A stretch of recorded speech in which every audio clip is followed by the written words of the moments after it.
This battle could be over, traitor, if you would leave the bludgeoning to me. Not my fault you're slower than my sword. You're both slow. 50 units says me and Groot can mow them all down without you. I am Groot.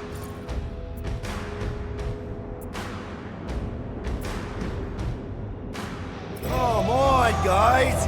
They're not the first ones to try us, and they won't be the last. There's been 1,000 before them, and they've all found out fast. Guardians don't break. But we do seem to be taking a break. Because, who's with me? I feel Can't so believe I'm insane. missing Thanos right now. On today's episode of Unlimited Unlock, I wanted to do a review on Marvel's Guardians of the Galaxy, a marvelous, magnificent masterpiece made by misunderstood makers Eidos Montreal. And if you played the game, you got that little bit of a alliteration there. But seriously though, yeah, this game is a nice, wonderful surprise hit that after finishing it, I had to talk about it. And I love this game, and I hope that you know, since it's under the Square Enix banner, that you know, the likes of Avengers doesn't affect the quality of this game. And to start off, let's start off with the most important aspect of video game, the gameplay. The gameplay is very smooth. The controls handle very well, and it's a single player only game, surprisingly, where you control Star-Lord, and then the rest of the Guardians, you know, they follow you around throughout the game, and you could use their different powers and abilities, and each other, you know, Star-Lord and each character has 4 different abilities, and during combat, you know, you use different button sequences to use their moves, and their moves do different effects. They all look awesome. They're all helpful in their way. It's very awesome how the developers made each character unique and useful. Throughout my playthrough, I was using all of them. All of their powers, you know, had just crazy synergy with everything. And I thought it was very clever how the gameplay matches the theme of the game as a whole.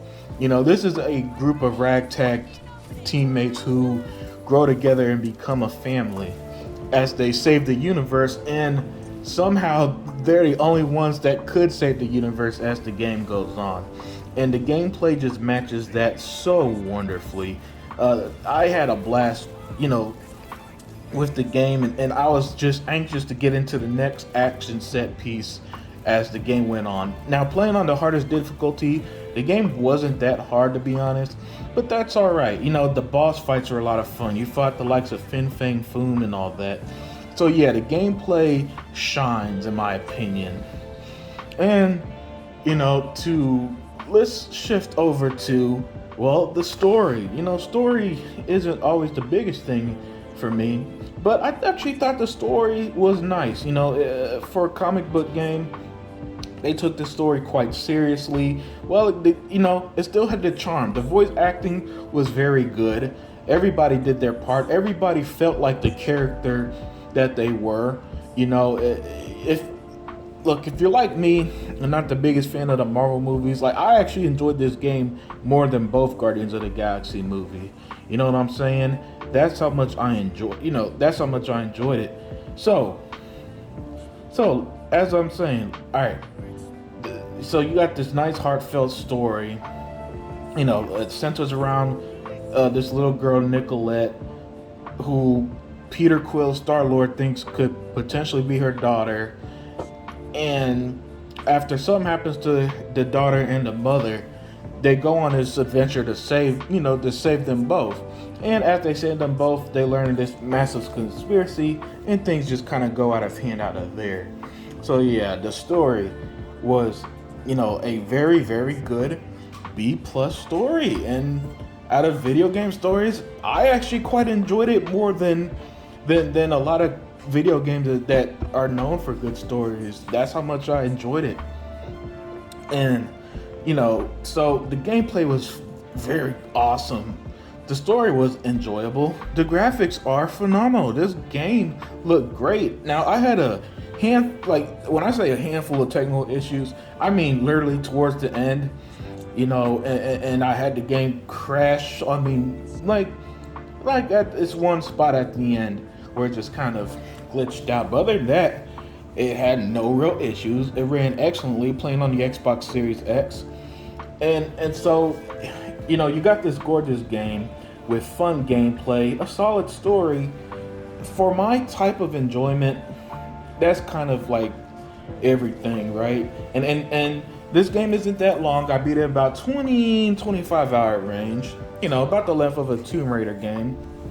It's linear, so for those who are opposite of me, like I'm a huge fan of open world games. If you find those games a little too much, a little too long, this is right down your alley. This game just fits that taste and hits that itch. So yeah, Marvel's Guardians of the Galaxy, to sum it up, it's a game of the year Guardianship still nowhere. in a game in a year that was just How are we gonna full of find the fun house? games after Yes, fun Fisky, that's games, cool. right? Now come. And Essence of so, style. yeah, that's my review. Marvel's Guardians of the Galaxy. Hey, it gets my seal of approval. So where are we going? This kid's obsessed with you. Wait, why does she have your toy? It's just something I gave to Corel when we were together during the war, like a keepsake. It doesn't mean anything. Does this mean anything? How old is the child? 12. Ha! Congratulations, Peter Quill. You will make a terrible father.